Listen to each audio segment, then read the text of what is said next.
What's resilience? There is a saying that what doesn't bend breaks. Only the imaginary mind is inflexible. Suffering comes in two forms. One is imagining things to be how they're not, and the other is resistance to what is.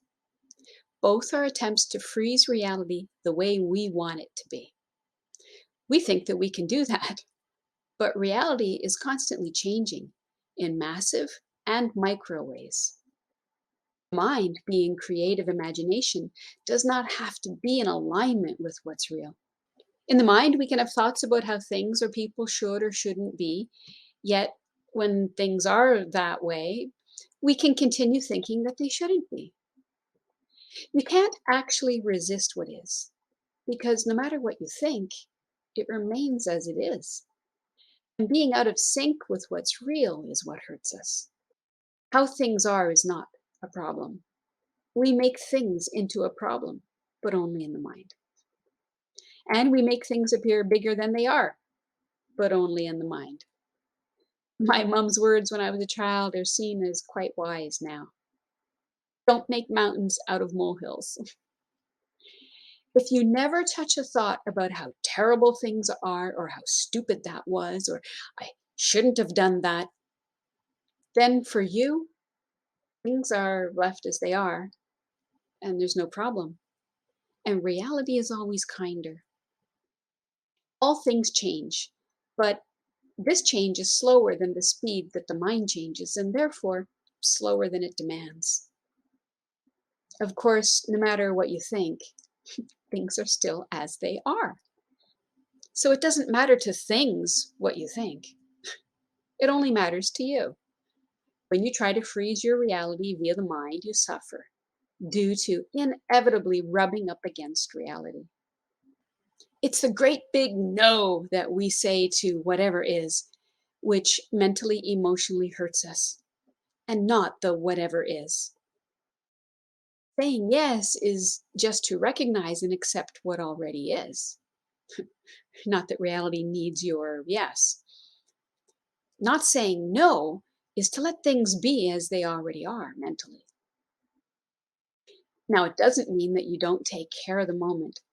It means that you'll be fully present with what is, and therefore you can take better care of things in the moment. And you don't suffer while doing it. Suffering is truly optional. It does nothing to change anything for the better as how you would like it.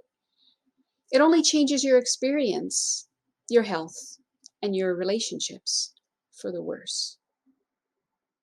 Do you need any other reason to stay out of the mind? Practicing not agreeing with the mind merely because it has arisen, and practicing not dwelling in the thinking mind, not minding mind, not giving it attention, frees you up to give reality attention. It's the highest benefit you can be for yourself, others, and the world. What's resilience? Life is resilience because it's ever changing. Resilience is not being rigid in the mind.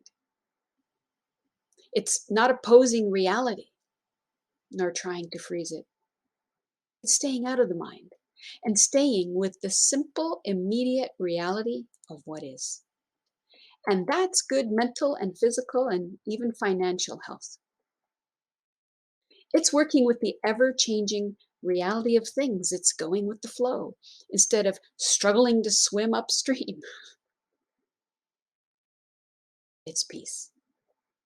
And in that peace is space for love and joy, even in the midst of a pandemic and a lockdown. I started out saying that only the mind is inflexible, but in truth, the mind is also constantly changing.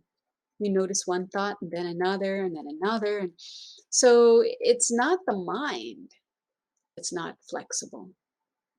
It can be you.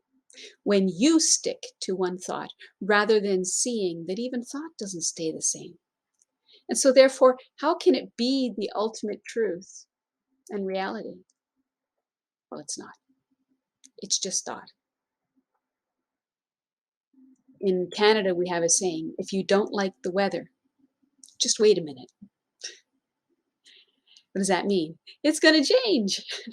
So if you don't like a thought, just wait a minute. It'll change.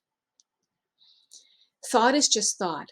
So keep sight of that so that you don't stick as if on a broken record, and so that you don't mistake thought for what is, nor for the unchanging, eternal truth of being and existence itself.